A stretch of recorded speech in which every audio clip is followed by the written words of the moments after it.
Collaborating, communicating, and managing content in Schoology for Sussex Tech teachers. If you'd like to practice as you go, I'd suggest splitting your screen and having both the presentation video and Schoology open to explore during the session. Feel free to pause the video at any time to try it for yourself and explore Schoology. It's also encouraged. Our learning objectives for this module are for you to be able to 1. Create groups and use group features appropriately to communicate and collaborate with colleagues and other professionals. 2. Navigate shared and public resources to successfully circulate and access materials within your courses. 3. Use the Resources app to complement native Schoology content. And 4. Be comfortable managing your own personal resources with content and learning materials that you have created. There are 3 basic components to Schoology: the Resources app, courses, and groups. All 3 are interconnected and help to streamline delivery of curriculum through Schoology as the digital LMS. Pause the video to read through the brief descriptions of each one to gain a better understanding of each component before we move on. Organizing and sharing resources using Schoology. Resources are like your virtual filing cabinet for course materials. The beauty of resources is that it allows us to store course materials that you've already created, saving you time and allowing for modifications later. There are 7 features associated with the Resources app. The Home feature, which is your default collection, which is great for personal work. You have your Collections, which is great to organize, share, and collaborate within a specific course discipline, for example, U.S. history versus world history.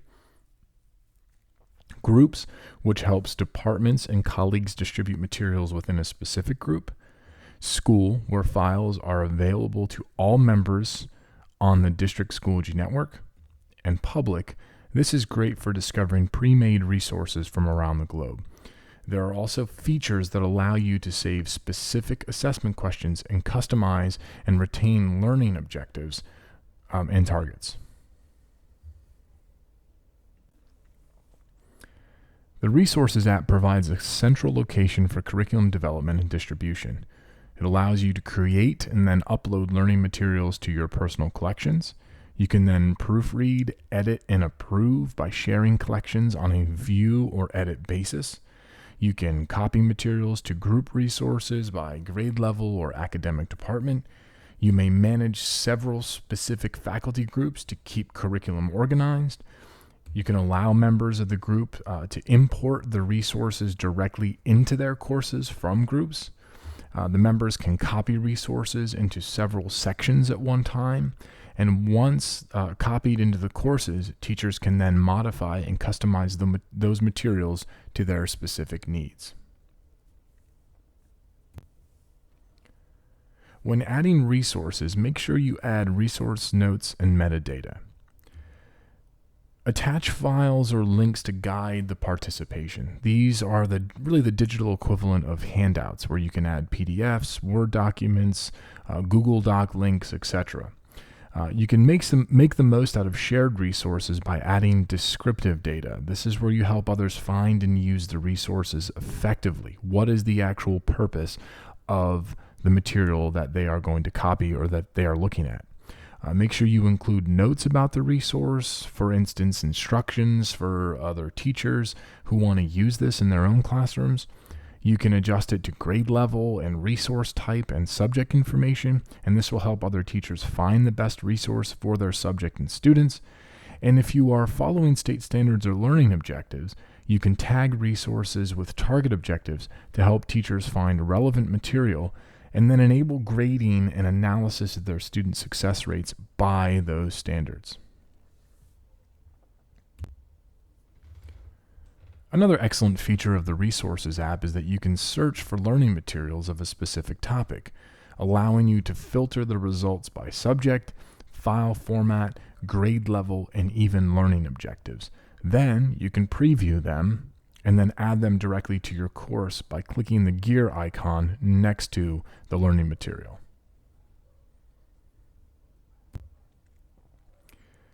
So in order to understand resources, we have to understand that resources, or the Resources app, is essentially Schoology's cloud-based storage. Because courses have fixed durations, any course material you create or add kind of needs to be saved for later use in resources if you want it. So think of it like Microsoft OneDrive, Google Drive, or Dropbox. It's cloud-based, and that makes these accessible at any time and can be edited privately or collaboratively, and really kind of helps to share easily within a group.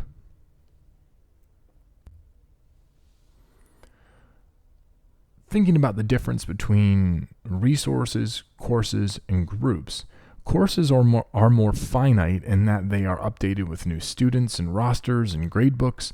They're based on specific grading periods, so they end at a specific point. Resources are the permanent repository for materials that you've already created, shared, and searched.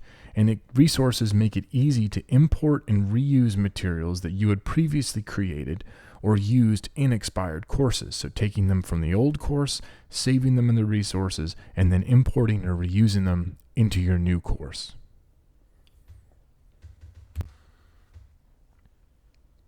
This is really one of the most efficient tools of Schoology. It's the ability to reuse old course materials.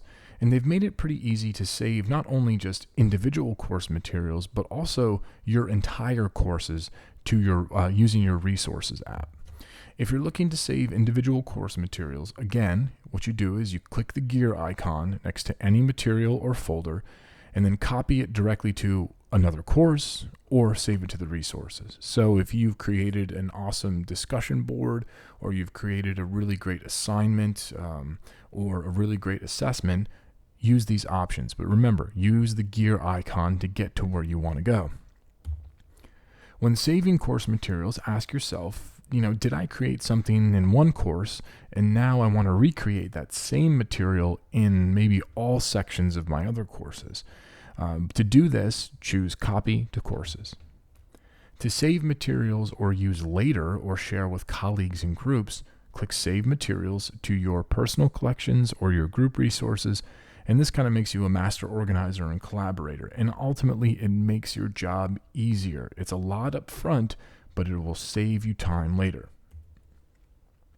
And lastly, if you want to reuse a course from year to year, just click Options, drop down, and save your course to resources. This will save your entire course and export it to your resources. So later you'll be able to you can import the entire course if you want to, which might make it easier.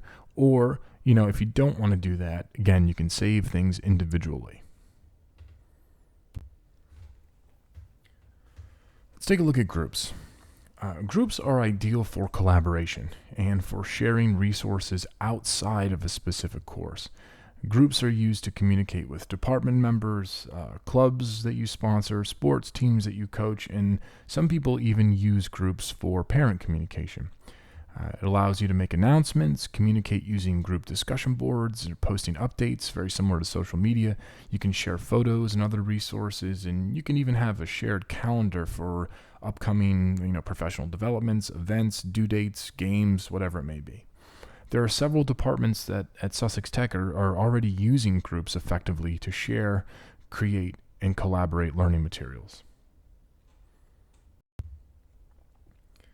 Speaking of that kind of collaboration piece, groups are great for collaborative curriculum development. Now, one thing you have to understand is that all group members can add learning materials to their courses or copy materials to their personal resources to then make edits. But only the group admins or the original author can make edits or delete that resource from the group. Okay, that's an important thing to understand. Not everybody can simply just take from here, there, and whatever. All right, it has to be the admins or the original author are the ones that can edit or delete something from the group.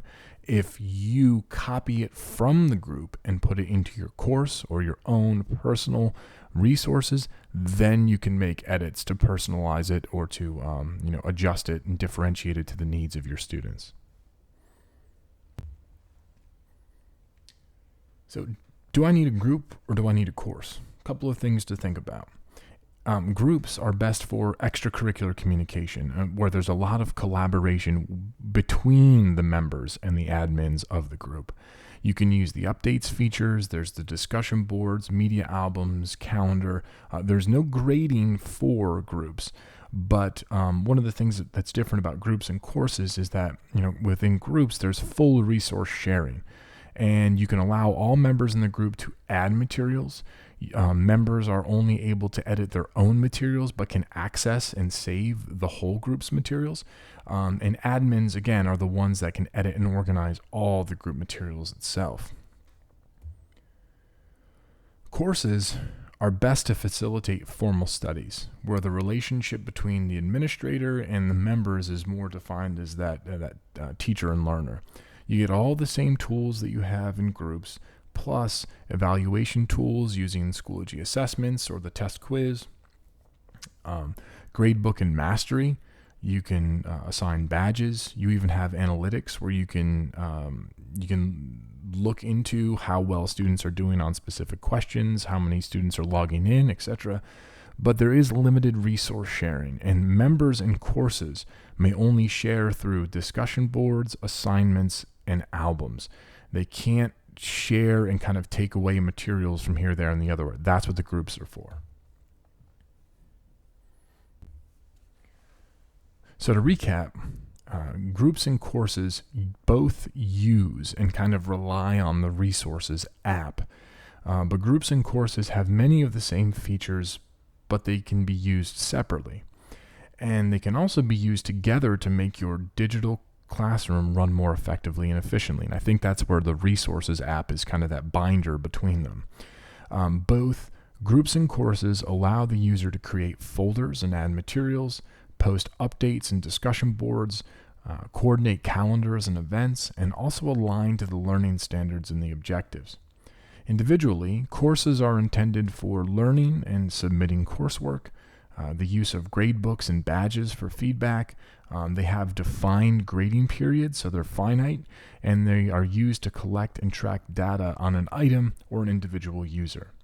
Groups, on the other hand, are intended for more professional collaboration, more sharing of resources, where all the items are visible to the members, and the members can kind of share and copy and save the resources, but there's no defined time period or data tracking that's available within groups, because quite simply it's just not needed within the groups. Groups is more or less that collaborative space.